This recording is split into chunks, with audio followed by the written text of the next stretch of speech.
noche, mi gente. My name is Elizabeth Jeampierre, and you're listening to Bangles and Headdresses, a conversation rooted in reclaiming matriarchal ancestral traditions and reflecting on how we return to the wisdom of our roots to navigate our way through this complex world that we're living in.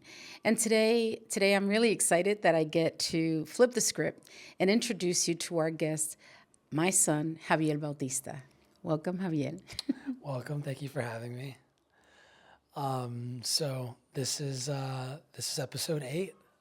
We're in your finale, your last one of the season. How are you feeling? I'm excited. I came into this with the idea that I was going to do something I had never done before, that I knew very little about, and I was going to invite all my friends to the party. And I've had an opportunity to really get to know some pretty amazing transformational people. So this is the last episode. I had not seen it that come out this far. For this season. Last episode. For this season. Yeah, this is the last episode for this season. Yeah. I hadn't really thought about how far we were going to get. I think it's been a wonderful ride. It really has been. So obviously the podcast explores matriarchal and ancestral traditions, and you've talked to a number of people from very, very different backgrounds about, what kind of lessons they have brought with them, what they've learned. What are some of the ones that have stood out from this season in terms of the conversations that you've had? I like that question, and I have to say that each of the guests was just not only really different, but very similar in how they thought about matriarchy and how they thought about ancestral traditions. So Sandra is coming from this really indigenous background where she's talking about us being anchored in Mother Earth, right? And Patrick talks a lot about how the women in his family growing up, when they were going through challenges, really anchored all the threats and made it possible for them to navigate their way through. And all of that sort of explodes in his art, right? Cameron really talks about collective care and how at the heart of matriarchal traditions is how we take care of each other. Nassim talks about food and how people come together at the table and how sharing food and ideas about spices and how those things come from different parts of the world, how that's centered in our matriarchal traditions. And then we've got Velonika, who is a model, a supermodel, a Polynesian model, who talks about how she's gone into this industry that she didn't anticipate, bringing in all the values that she learned from home. And then there's Robby, who is an organizer, an activist, someone in the background who really helps people move forward with the same kinds of traditions. So even though they walked different paths, I felt that they all had very similar core values, and that those values were really centered on how we take care of each other, how we imagine a future that is not extractive and not harmful like the one that we've navigated our way through, and how those values are going to reshape our future, because they're doing it every step of the way. Sure. And in all the work that they've done. So all of them have been, it's just been really beautiful to see that people from different race, ethnic, class, different kinds of backgrounds, all centered in these traditions, are doing the kind of work that is necessary to seed the future we're looking at. Right. And so, it's funny hearing you talk about all of these former guests, because I've been helping you produce this, and I was here for most, if not all, these conversations, and it's been interesting seeing you be kind of like this host and interviewer, because usually you're on the other side, you're being interviewed, you're being asked what your opinion is. So in terms of what you think you've learned and how these conversations have unfolded, what do you think has, I guess, gone successfully as the host, and what lessons would you kind of take and maybe do a little differently for next season based on these conversations? I don't know what I'd do differently. Let me think about that for a second. I do think that being on the other end of the mic, being the person who's doing the interviewing, that it was really a great opportunity to learn things about people that I've always admired that I didn't know about them before. So it was sort of like these constant revelations, and that was really cool. I think that that's something that I would keep. I want to learn, and I want to be excited, and I want to be surprised. I want like the big reveal. I think that, I don't know, people have told me, why is there no conflict on your podcast? Yeah. Should there be conflict? Should you be like going back and forth on things you disagree on? And for me, it's just been sort of like a love fest. Sure. I don't know if I want to bring that in. I feel like there's conflict outside of these walls. Sure. And I think that in this work that we're doing, it's really nice to be with your tribe, Sure. with people that share the same values and are approaching some of the threats that we're faced with in different ways. Maybe I'll try to pick their brains differently and to try to see if I can get that out. Sure. I don't know that I'll succeed, but I don't think so. I don't know if it's even necessary. I think it's because people know that like drama and conflict, like that's what sells. Like that's what people like rage baiting. People Totally. love that stuff. I don't think you necessarily want to manufacture that Yeah. because then it's not authentic, and then you're just like creating tension for no reason. I do think that it might be interesting for the next season if this is about like ancestral traditions and matriarchal traditions, maybe interviewing somebody who challenges that worldview, because not everyone believes in that. A lot of people believe, like sadly, a lot of people kind of discard that and dismiss that. They have their own philosophies for why, and that could be an interesting conversation just so far as these competing worldviews. Not to necessarily create tension, but like why you believe in it and why you believe it as a place, and why somebody else, maybe even that you work with, or is in your orbit, doesn't. I have to think about That it. person would probably be Caucasian, I would imagine. Well, so is Robby and Cameron, and they were cool, Yeah, right? yeah. So I think that I kind of feel like like opening the window and letting the vampires in. I mean, there's like so many. That's what it would be like? Yeah. There's so many podcasts where it's a bunch of bros, right? Where you've got patriarchy, brimming with patriarchy, talking about competition and talking about things in a way that feels like it has been what has seeded a lot of the problems that we have. That I think I've really wanted to be intentional about moving in a different direction. Sure.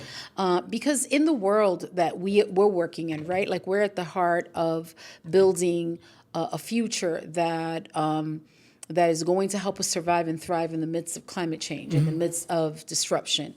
And we're going to disagree. We have disagreements about the path. We have disagreements about, the kinds of climate interventions that are necessary. Like in the climate world, there are those people who push what we call false solutions, right? And we're like, they talk about carbon neutrality, but they don't talk about justice or just transition.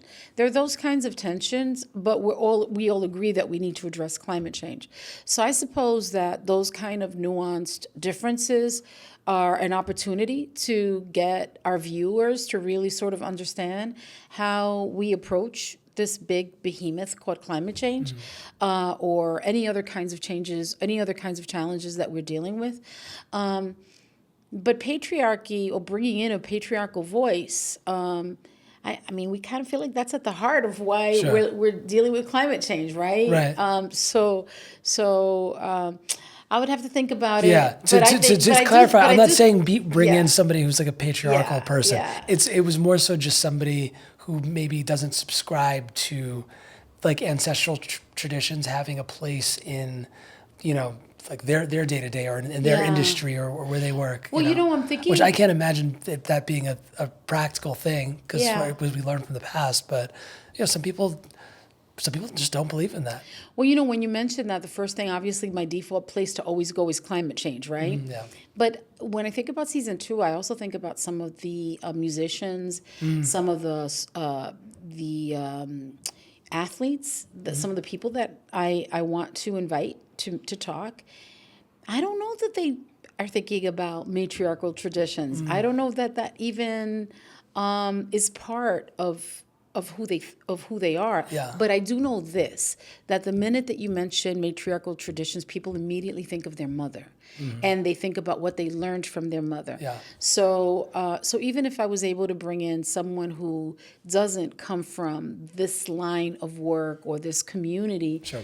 I think that that's going to be where they go when they think about matriarchy. They're gonna probably share the role that their mother played in their life, but they may have a different kind of Yeah. energy that is not grounded in those traditions. I think also you touched on the industry that they come from in terms of like matriarchy. So like traditionally, our mothers put us into the arts, right? So somebody who you introduce or somebody you interview who's a musician, that might be immediately apparent to them, right? So like, for example, my friend Jaffe, who he plays guitar for Oxymorons. I know his mom had an incredible impact on him in terms of like his like musical background, the exploration, all of that. But somebody who is maybe an athlete, for example, traditionally our fathers put us into that. Although we've also had like mothers do that as well. Like it's I don't think it's one or the other. It's more just like traditionally what happens. So I do think based on like it being like arts or sports or whatever their background might be, it would be interesting to see which moms kind of like threw people into what. And you know what's really interesting? I don't think the mothers put them into arts. I think that children manifest artful creatives. Like, for example, you were drawing graphic novels. And the minute that I saw you were creating graphic novels, I went out and bought a bunch of graphic novels and sent you to Saturday art school. But you also made me learn how to play the flute, and I hated it. You did hate it. So there's yeah, but that's what I mean. That was your idea. That was not my idea. I did do that, but I didn't continue to pursue it when you clearly. That was like 3 years. Okay, but you didn't. Okay, well Remember, because I had to learn how to play the recorder. But didn't that help you later on in all the creative work that you've done? Have a foundation in music and reading music? It helped me to learn what wasn't for me, and music was not that's for true. me. Yeah. And that's part of learning. Yeah. Finding out what doesn't work is just as good as finding out what works, right? Yeah. You're like, okay, that is one thing I'm not going to do. Yeah. But there were other paths that you took that were creative. Like for example, you didn't just play with Legos. You created entire cities, right? Yeah. And so that signaled to me that you were somebody who liked making things and creating things and building things. And I think mothers do that. I think mothers are looking to see what are the things that their children manifest with. Like you see a kid who's, singing all the time and can actually hit notes, and you're like, okay, let me send them to take singing lessons. And then there's the mistakes that we make, where we want you to have the things that we never had and live the life that we didn't get to live. Yeah. And in our community, pursuing the arts is a luxury. It takes courage to do that, because in our community, when you're coming from struggle, you are thinking about how do you pay the rent? How do you make sure that your child is going to be able to thrive economically, especially if you come from a working class background, which is why so many immigrant families, you hear how the parents push their kids to become doctors and to pursue the sciences and not to pursue the arts. Part of it is the income insecurity, the fact that they're coming from places where they had to work so hard to put food on the table.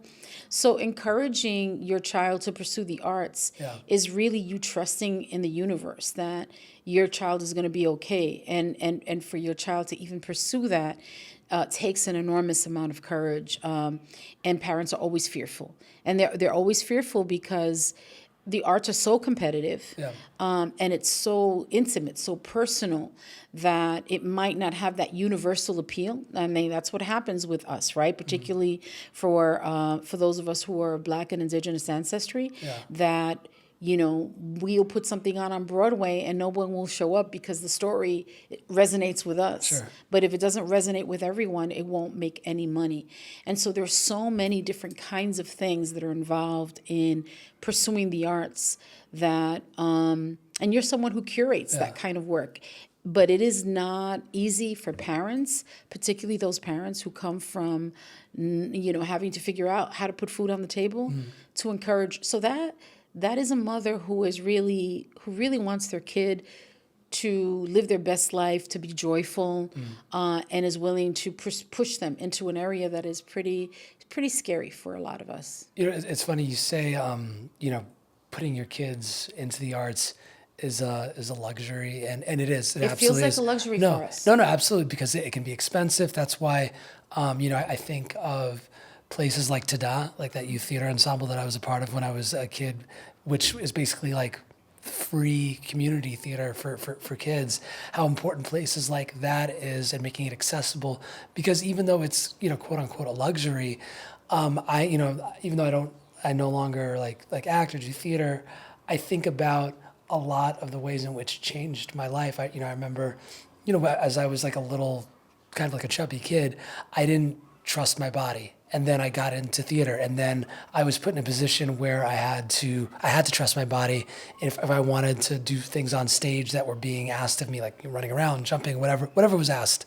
So that's therapy, right? That's therapy, and it also goes hand in hand with just confidence on stage, having to project, public speaking, being able to read and react to things that are happening on stage, if they were scripted or not, right? That's kind of being like mentally nimble. That's also being versatile, being able to pivot. And these are all skills that I think if our families or our communities think of them that way in terms of skill development, that is long term, because I think I still carry these things with me, then it kind of becomes less of a luxury and more of an investment. Totally. Right? Yeah. And Tada required an enormous amount of discipline, and it was rigorous.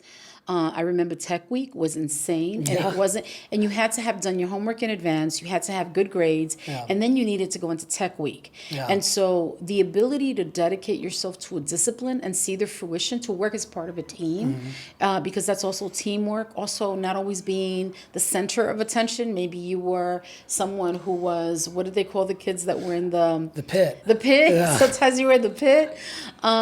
That was an ego check for a lot of kids. And so it really, I think it provided life lessons. It wasn't just about developing skills, it provided life lessons.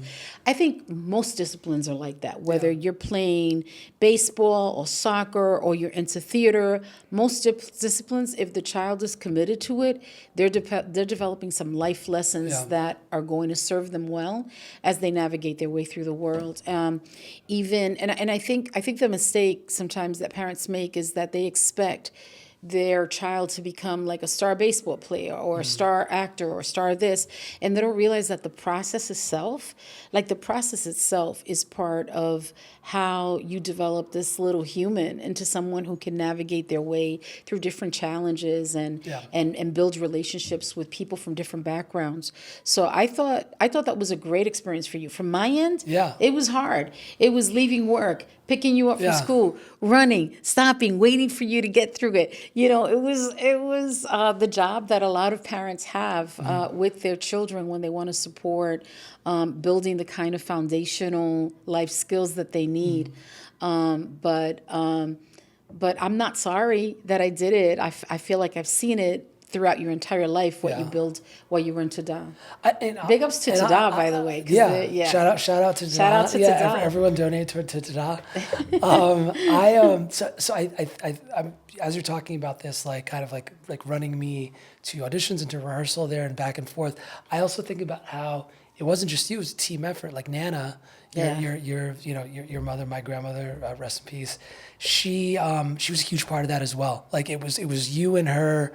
Taking me like it was like a tag team thing. It was the matriarchy. and I think I'm glad I'm thinking about her, because that was also a major part of my life experience growing up, volunteering at UPROSE, and also her being at UPROSE and helping. Yeah. And so like you have 3 generations of people, you running UPROSE, me volunteering, and her also helping you here, that I feel like is kind of embodies what this podcast is all about. I don't know. I don't know where I'm going with that. I guess just to say that I do feel like that kind of structure.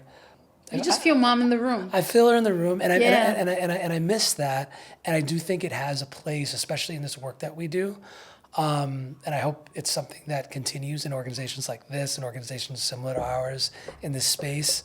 It also helped bring community in. People knew that she was your mom. People knew that I was your son. Yeah. And I feel like it helped create more of like a family-oriented organization that drew more people in. Yeah, I think people have turned the work we do, they've professionalized it so much that they don't interact with each other. They are what an education has created instead of real community. But mom, there was a time when UPROSE had no funding and we had a storefront on 54th Street. And she would help answer the phones, and she was out organizing, and she was filling out people's paperwork when they needed social services. And the place started getting filled with community people. She's watching their kids. Yeah. And the kids would come in, and she always knew what was happening in their lives, no matter what their problem. If they had special needs, she knew what kind of special need it was. And so the organization really starts growing, and mom is sort of like the mayor of the block, and everybody loves D, right? D. Yeah. Everybody called mom D. And then, and you were there sitting in the corner doing your homework, and then the young people started getting filled with young people, and they adored her. I remember we would take the young people on trips, and she would be the driver, the bus driver, and she would know all the lyrics to every Jay-Z song. Yeah. That blew my mind, and they loved her. And then as we were getting funded, and I was able to hire staff, it felt like a community. It felt like a community that really was about addressing environmental justice issues, and we were all working together as a community. A lot of that. So we've grown, but a lot of that has also changed. I think people see institutions very differently than we see a community-based organization. There is a cultural disconnect that is growing, and but I think that those are the roots of how we started here. And UPROSE is going to turn 60 this year, and we want to celebrate those roots because they still run through the organization. We've got a lot of folks here at UPROSE who started here when they were 6 years old, 9 years old, 12 years old, 14 years old, and they're still part of the organization. And I think that's the beauty of building community and anchoring it in an organization. But yeah, mom was very important in those early days. Yeah. I do think, considering what you just said, that some of the inspiration, maybe more than I'm even giving it credit for, behind Bangles and Headdresses, is you kind of resisting the change in organizations like UPROSE becoming more institutionalized, more privatized, less family oriented. Would you say that's part of the reason why you wanted to create this podcast? Or I think that's a great question because one, it's really intuitive of you, and I would say yes. I've been doing a lot of national work on climate justice, and I get to travel to organizations all over the country, and it's very different from New York City. New York City is the belly of the beast, where but everywhere else, you see family and cousins, and there is sort of this feeling of this grassroots engagement in the organizations. In New York City, everything has to be very meticulous, and everything has to be very siloed. And so I did want to keep that feeling of like who we've been and who we are, and that cultural connection. And of course, Bangles and Headdresses was just not just how I dress, but it's also an ode to my own ancestral traditions and how my mama dressed.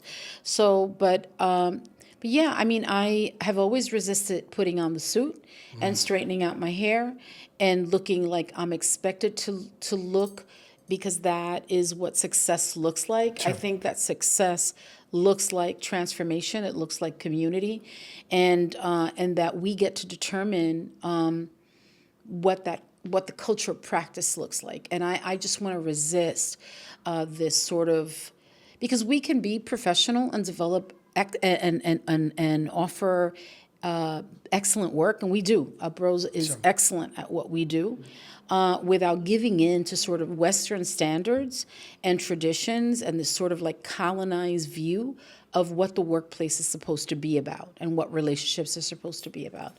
So, yeah, I guess so. I think that Bangles and Headdresses was about capturing the spirit that made it possible for this organization to become, the powerhouse that it has become. So something that you touched on was, I guess, the intention behind Bangles and Headdresses, and what like kind of the like broader impact would be.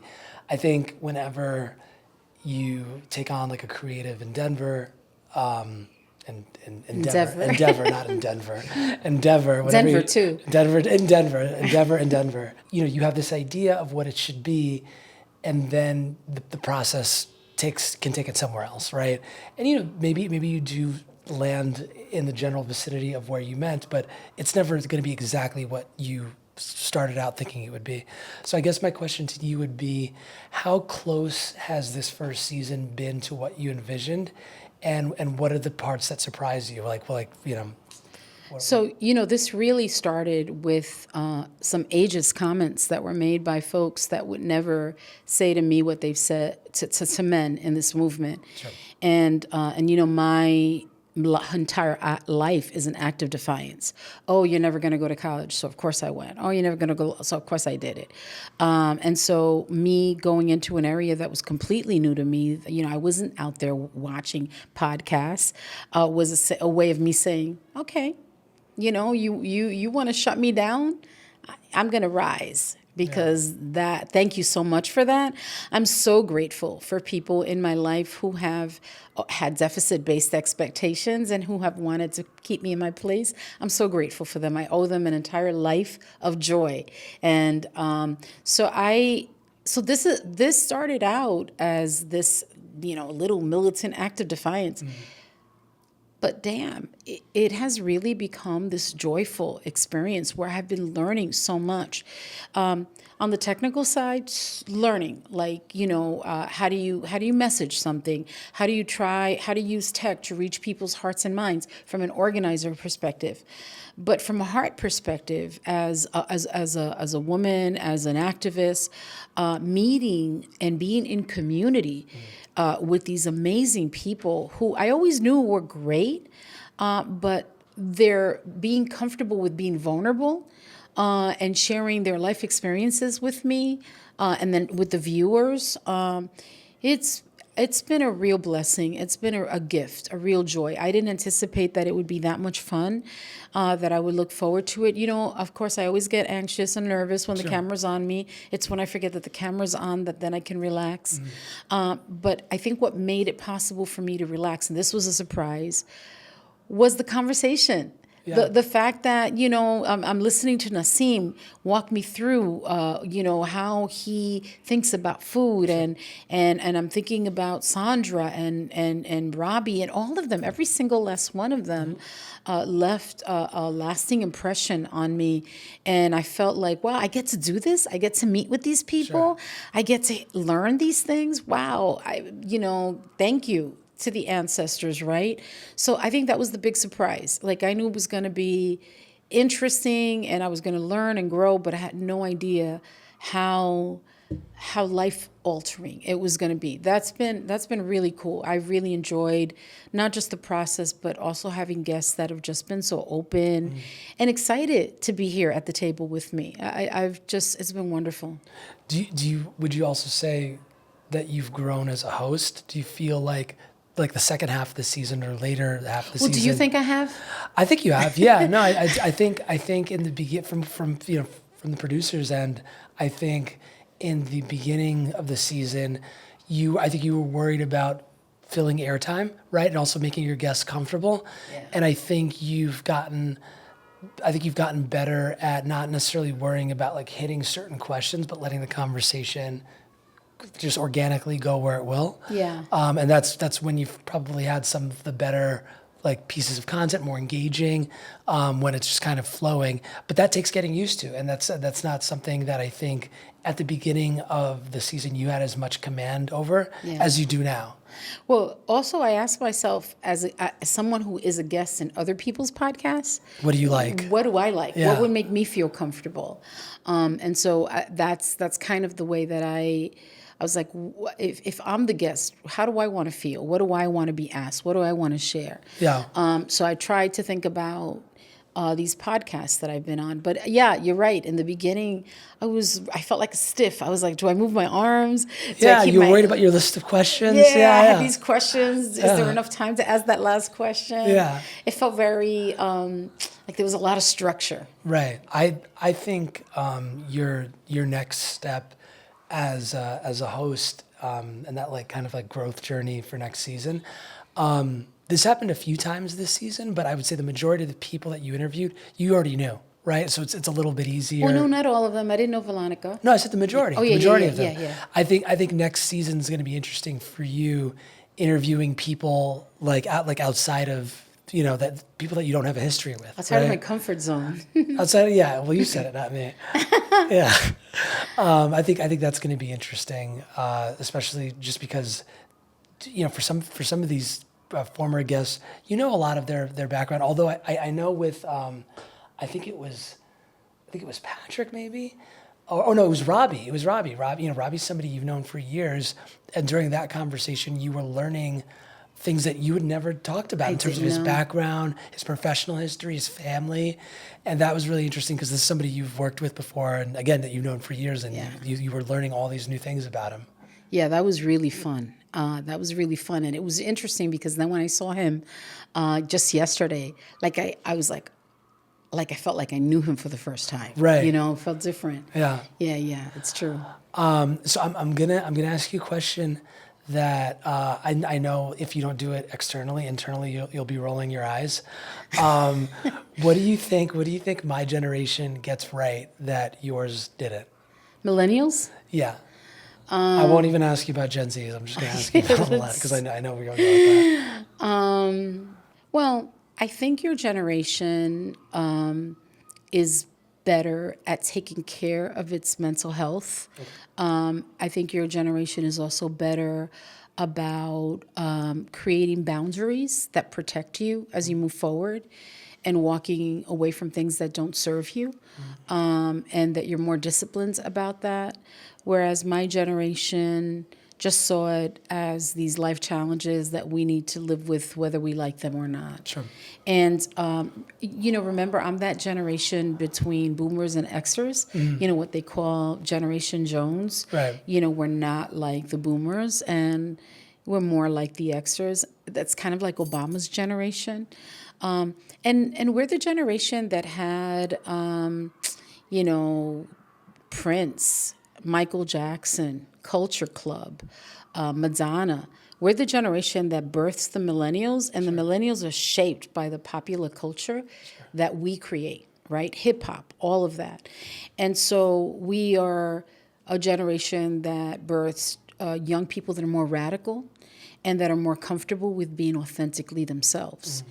And I think that you all have emerged as those people who are more authentically yourselves, and that you don't feel like you need to apologize for your choices, but you also know how to protect yourself from things that we didn't know how to protect ourselves from. The one thing that I would say you get wrong is blaming us for the mistakes that we've made. Although that's every generation. Yeah, I think that I think that we are learning to parent as we move along. Sure. We're in Brooklyn right now. Yeah. We're in Sunset Park, and the joyful noises of the children in the school next door are coming through. They're so loud. It's our backdrop. It's insane. But that. We apologize to the audience if anybody. No, we don't have to apologize for joyful noises. Shrieking in the background. They're so loud. We were just talking about raising millennials, and so so it's almost like the soundtrack of talking about raising a child is right behind us. I think the humility, the being able to put yourself in somebody else's shoes, I think is tremendously important. I think the millennials are a little spoiled, to be honest, and a little entitled, and since every generation does better than the last, they don't know what it's like to live without the things that we lived with or have the challenges. They have a different set of challenges, but they're not the ones that we had. And we moved our way through the world with fear, like, for example, maybe being overly protective because we know what it's like to raise a child of color who has to navigate their way through the street where the police may not see how precious they are in the way that we do. We would get up in the morning with that fear every day, right? Yeah. I got up with that fear whenever you got on the subway. And you went to a party, whatever you did, I was terrified that a cop was having a bad day, and that you would be a victim of that cop's bad day. So that kind of shapes also the way we parented you, and I think it's very common. Particularly, I'm going to be very specific about Black and brown women. It is very specific to us because we have these conversations about how hard it was to raise our sons, how hard it is to raise our daughters, and trying not to pass on our fears and our own stuff, wanting them to be strong in a world that strength is considered a threat when it's coming from Black and brown youth, right? So I think that putting yourselves in our shoes would be helpful. In terms of, what have you gotten wrong? I don't know. You make the mistakes that people make. But in terms of the work, you guys are focused and disciplined and about it. Yeah. And it's joyful. Like, I have fun working with you because you're a creative and you've made this a destination location for creatives all over the city. And whenever you want to do something, you just have this idea, and I watch how you go step by step, and I step back, and I'm like, that's what's up right there. That's the way that we serve our people. Right. We don't half step it. We go hard because that's what our ancestors did for us.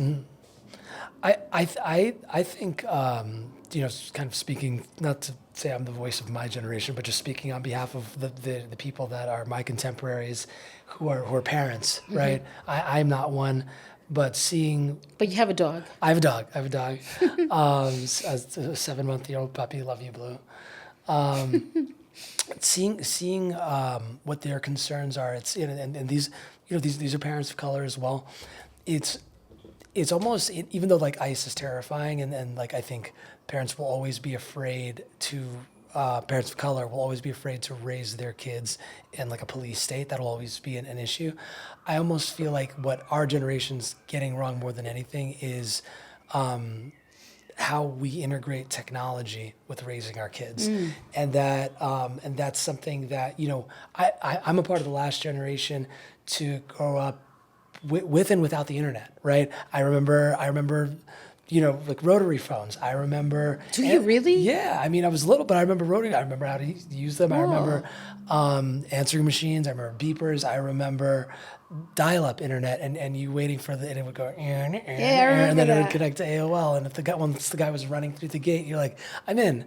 I remember, chat rooms being the most dangerous thing about the internet back then. And I think. I think my generation is, because we had both, we could always go back and we'd be fine because we remember what that experience was like, and the world felt safer then. And I think nowadays, just in terms of being able to have a quick fix of handing your kid an iPad, and that buys you 2.5 hours of silence or distraction. That wasn't a choice that humanity had for our entire history up until 10, 15 years ago, right? And now it is. It's now the babysitters, now the teachers are all of these algorithms. Yeah. And I think I don't know if there's any going back from that. I think that scares me. Yeah, well, I do remember a time when all your friends were playing video games 24/7. Yeah. And you were not allowed to do that. Yeah. And you spend hours reading. Yeah. You spend hours writing. You spend hours creating. No, you ruined video games for me. I would feel guilty playing. You were allowed to play a video game on a Saturday night after your homework was done, and only on Saturday night. Yeah. And your friends thought I was a terrible mom because you weren't allowed to play. But you were more focused in school. Mm-hmm. You were more alert. Yeah. And I think that it has helped you even now in terms of your ability to have that discipline. Sure. But early on, remember the video games were almost the equivalent of what's happening now. They were literally, I remember that's all the kids want. And those guys, they're your contemporary now, and they're still out there playing video games. Yeah. You know, so like I really thought it was important to not to say no, but to control. Sure. That how that was going to affect your development. Yeah. Now you're right. I see folks just give an iPad to their child or screen, and I had this experience where I was driving, and this woman is crossing the street, and the baby carriage, and I'm going slow. Yeah. And the baby carriage goes first, and she's got a baby in the carriage. She's got a toddler who she's holding, and she's on her phone, and she's got to be like in her 20s, and she's on her phone while she's crossing between cars with a toddler and an infant and the phone. And she couldn't move away from the screen for a second just to cross what was a pretty narrow street, right? No, it's terrifying. And that combined with AI in the schools, are you kidding me? I just signed a petition opposing that. It's terrifying. Yeah. I guess what also makes me think of it is that it's almost the emergence and proliferation of AI is almost the antithesis of ancestral knowledge and spiritual Completely. like spiritual connection, because one is something that you feel and comes from stories that are handed down and comes from like flesh and the storytellers in your family and is handed down, and the other one is just well, first of all, it's dangerous because it's almost designed to give you whatever positive answers you're looking for, right? That's how it's trained. But I don't know, the way it's one is soulful and the other one is soulless. Completely. Yeah. Yeah. I mean, AI is actually taking out artists. Literally, and in terms of ancestral traditions, we were people who made music, people who made art, who made pottery, who grew food, who built things. Like, we knew how to do things, and less people know how to do less and less, right? And then to take the little that is there right now, which is really central to our ability to survive climate disruption, right? Yeah. AI is literally turning people into robots, right?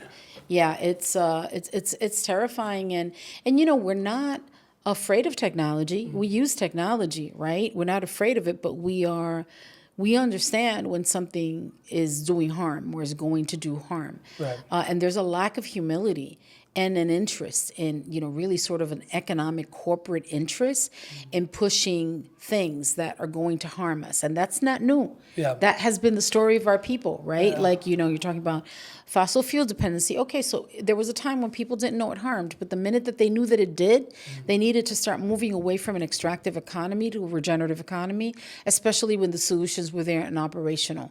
But their addiction to consumption and their addiction to capital is killing the planet, and it's taking us with it. And AI is really sort of like the epitome of all that. Yeah, sometimes people just need to know what Pikachu smoking cigarettes looks like. And like what? Pikachu smoking cigarettes looks Pikachu. like. And the only way you can get that is through AI. If you want to see Pikachu smoking a cigarette, what, are you supposed to use your imagination?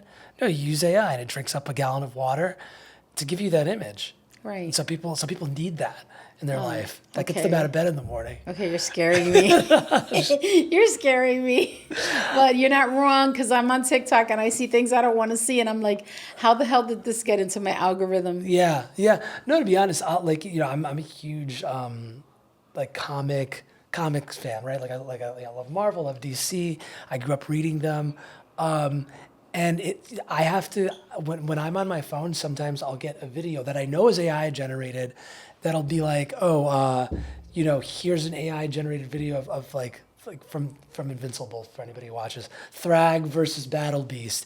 And I have to force myself to not, I'm like, I want to see that, but I have to force myself to not watch it, because I know in my engagement in it, it'll just help it kind of continue. Right? And I really thought you stopped with Adult Swim and Ren and Stimpy. Yeah. I thought that was the end of it. I didn't know you were still. Well, no, those places are still making original work. Yeah. Thank God. So Well, it's the original content and some of the things that you share with me, some of the comic strips that really make me think that whoever's writing this is in my head or has a mother-child experience that is identical. What's the one that you always send me? home movies. Home movies. Yeah. Oh my God. Home Yeah, movies that's blows that's my an old mind. one. Yeah. Yeah, yeah. So I think, in general, there's like a misunderstanding of like AI and its danger. But I also think just in general, like people misunderstand a lot of aspects of the climate justice movement. And I feel like you're informing them, you're correcting them. What do you think people still misunderstand the most about this movement and how to, I guess, make it successful? And Yeah, so I think people don't understand the word justice, and they think we're all fighting for climate change. And you could create a sustainable community that doesn't center equity and that doesn't center justice. I think also people are unwilling to step away from their own privilege and invest in a community of care.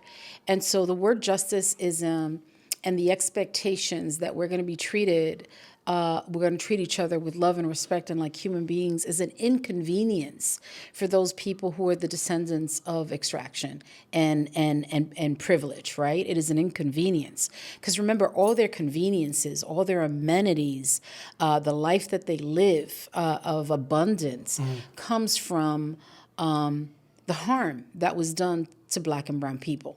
And so for them to truly be in a relationship with us that is about building with each other and being equal means walking away from some of that, right? Yeah. Being able to share power, being able to share leadership, being able to share, period, is so hard. And people are good with the rhetoric. They know how to say the right thing, and certainly social media is teaching them how to say the right thing. What they're not good with is the practice, right? And so they reinvent colonialism. I am so down with the Black community. They fetishize us. I want to empower. No, we have power. They use words like, I want to empower this community. No, the community has power. And you want to support. You want to support. But you don't. Yeah. So language is, for me, language is everything. But it's not knowing how to do that when you catch them, and you speak to it because you think that having honest conversations about harm are important if we're going to move away from it. The passive aggressiveness is unbelievable. So the word justice, I think, is the biggest challenge. People can talk about a green economy, but they don't want to talk about just transition. They want to talk environment, but they don't want to talk about environmental justice. And they've also reframed things so that they can lead on issues and on bodies of work that we created because they need to lead. That's part of their history in this country. So that's a hard, that would take me a minute to answer because honestly, it's what is in the way of us being able to move together in a society that is demanding that we be different with each other. Okay. So I'm not gonna make you choose one because I think it would drive you up the wall. But so season 2, can you name 3 dream guests? People you don't know. People you don't know. Who would I they kind be? of know them. Okay. Well, but you're not like besties. No. Yeah. All right. I think I would love Bobito. Babito Garcia. Yes. Okay. I think I don't know him. Yeah. I would love Sonia Guinyansaka, who I met once, who's a poet, an activist, a cultural strategist, an author. She's all those things. She's fabulous. And I would love Adrienne Marie Brown, who's really sort of written the script for our future and taken on Octavia Butler like the thing that's going to guide us through. What is she? She's an author. She's an author. She's also she's written several books, and she has But like fiction, like Octavia. yeah, pleasure activism. Just a bunch. She's had a New York Times bestseller, and she also comes from movement. She sings. She's just a fascinating person. And why do you want Babito on? Because I think that I am so curious about how he has used sports as a way of changing how we talk about being Puerto Rican and how we navigate our way through the world. I find him politically interesting. I think he would be amazing. He is like the most Nuyorican, like if you type in Nuyorican in like a dictionary or a book, he'd be the first like name to pop up. Totally. Because he's a DJ. He's a hip hop artist. He is a b-boy. He does street ball, and he kind of fuses all of those into one persona identity. I actually think he recently came out with a book called Babito's like b-ball book. Yeah. So for me, having been born and raised in New York City, and growing up in hip hop and all of that, I just think that he's defining to us. I remember I was in my office when Joaquin walked in and said, "You're listening to hip hop?" And I started laughing. He's like, "Why wouldn't I be listening to hip hop?" He goes, "My mom doesn't listen to hip hop." And I said, "No, your mom listens to bachata." Yeah. Because she was born and raised in the Dominican Republic, and so her culture is different. But I was born and raised here, where youth culture dominates, but we also are creators of youth culture, and so I'm more likely to listen to hip hop than I am to bachata. And it was sort of like a moment he had where like, oh my God, that's true. Like we can have two people who are the same age, right? But coming from very different experiences. And I think that experience that I had growing up here, and where hip hop is emerging and how we move through space and how we communicate, is deeply urban, deeply Nuyorican, and I think he embodies that. Yeah. So I would love him. I think I'd have so much fun. Well, we're going to have to slide this conversation into his DMs. I know. We were emailing with him earlier, so hopefully he has some time next season. Well, listen, this was a lot of fun. This was different. First of all, I think the viewers should know that I didn't anticipate your questions. I didn't let you see them. Yeah. So I didn't know what you were going to ask. But this was fun. It's been fun having you, and I wish I could have flipped it. Every once in a while, I wanted to flip it and just ask you questions. Yeah.